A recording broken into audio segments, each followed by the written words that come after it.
500 টাকা আর 1000 টাকা।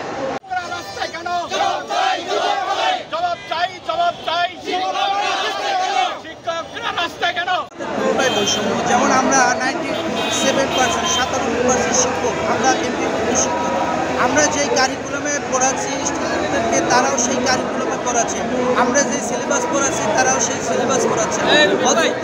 অথচ আপনার মাত্র 1000 টাকার নামে মাত্র বাড়ি ভাড়া পাচ্ছেন। আপনি বাংলাদেশের যেখানে যাবেন 1000 টাকার নামে মাত্র বাড়ি ভাড়া আপনি কোথাও পাবেন না। কাজে সরকার আমাদের সাথে প্রহসন করছে। আমরা আমাদেরকে নামে মাত্র 500 টাকা মেডিকেল ভাতা দিচ্ছে। যেই 500 টাকা মেডিকেল ভাতা আমাদের যাতায়াত, আমাদের গ্রাম অঞ্চল থেকে যে সমস্ত শিক্ষকরা শহর অঞ্চলে ডাক্তার দেখাইতে যান তারা মূলত এই 500 টাকা তাদের যাতায়াতই হয় না। তো আর 1200, 1500, 1700 টাকা মেডিকেল ভিজিট দিয়ে তারা কিভাবে তাদেরকে ডাক্তার দেখাবে? আমি একজন মাধ্যমিক বিদ্যালয়ের শিক্ষক হিসেবে বলতে চাই যে আমার বাবা দীর্ঘদিন ঘরে অসুস্থ ছিল, তাকে ভালো চিকিৎসা করাতে পারি নাই টাকার অভাবে। সে আস্তে আস্তে এহলোক থেকে পরলোক গমন করেছেন। আমি এই সরকারের কাছে দাবি জানাই যে যদি আমার এই চিকিৎসা ভাতাটা একটু বাড়িয়ে দেওয়া হতো, আমি হয়তো ভালো জায়গায় আমার বাবার চিকিৎসাটা করতে পারতাম।